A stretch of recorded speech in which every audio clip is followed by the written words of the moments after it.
नमस्कार दोस्तों, आप देख रहे हैं MCQ master commerce and tech और हम कर रहे हैं एक शानदार series JKSSB account assistant commerce MCQ.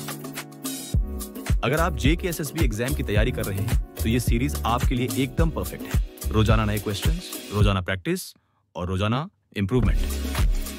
हर दिन एक नए टॉपिक पर based 15 MCQ. Question 1. What is the purpose of a trading account? A. To find net profit. B. To calculate gross profit. C. To prepare balance sheet. D. To record cash transactions. Correct answer option B. ध्यान दीजिए, trading account का main मकसद होता है gross profit निकालना, यानी sales और expenses का अंतर। Question 2. Which of the following appears on the debit side of a trading account? A. Sales. B. Closing stock. C. Opening stock. D. Commission received. Correct answer option C. समझने वाली बात, opening stock हमेशा trading account के debit side में दिखाया जाता है क्योंकि ये खर्चे का हिस्सा होता है। Question 3. Wages and carriage inward are shown on which side of trading account? A. Credit side. B. Asset side. C. Debit side. D. Liability side. Correct answer option C. याद रखिए, वेजेस और कैरेज इनवर्ड सीधे production से जुड़े खर्चे हैं, इसलिए इन्हें डेबिट साइड में रखा जाता है। What is shown on the credit side of the trading account? A. Purchases. B. Opening stock. C. Sales. D. Wages. Correct answer option C.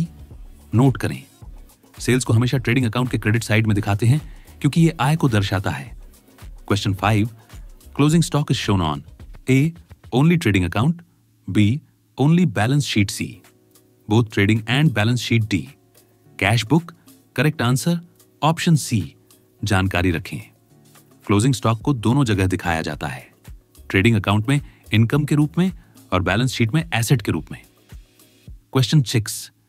Gross profit is transferred to which account? A. Profit and loss account. B. Capital account. C. Drawing account. D. Suspense account. Correct answer option A.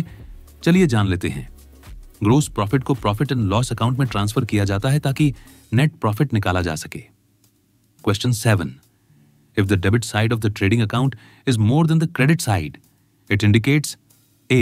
Gross profit. B. Net profit. C. Gross loss. D. Net loss. Correct answer option C.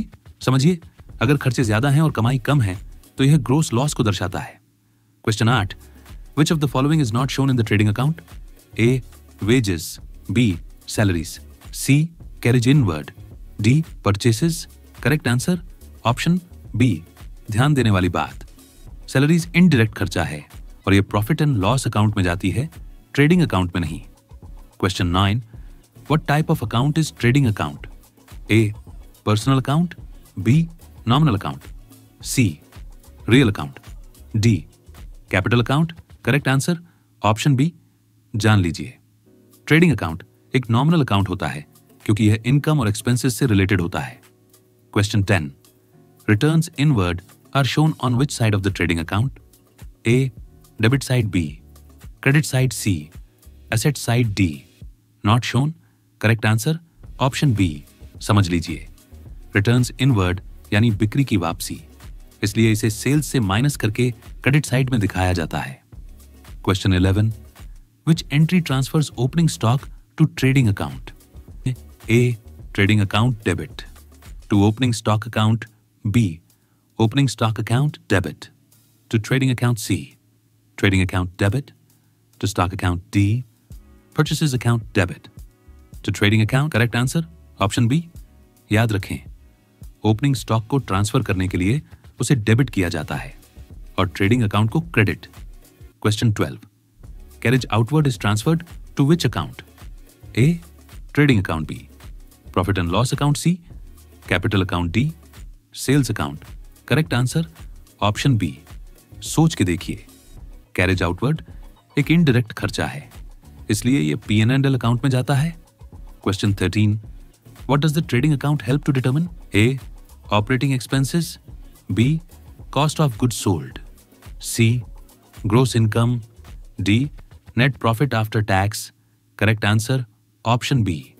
ध्यान दें, trading account से हम cost of goods sold का पता लगाते हैं, यानी माल बनाने में कुल कितना खर्च हुआ। Direct expenses are shown in which account? A trading account, B P&L account, C capital account, D balance sheet. Correct answer option A, समझना जरूरी है। डायरेक्ट खर्चे जैसे वेजेस, कैरेज इनवर्ड वगैरह ट्रेडिंग अकाउंट में दिखाए जाते हैं। Question 15, which account is credited when goods are sold for cash? A cash account, B sales account, C purchases account, D trading account. Correct answer option B, ध्यान दें, goods बेचने पर sales account credit होता है क्योंकि वो income को दर्शाता है। तो दोस्तों, ये थे आज के MCQ। आपने कितने सही किए कमेंट्स में जरूर बताना।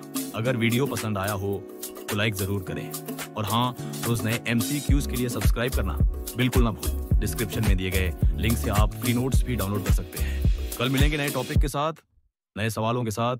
तैयारी जारी रखो। तब तक अपना ख्याल रखें। जय हिंद।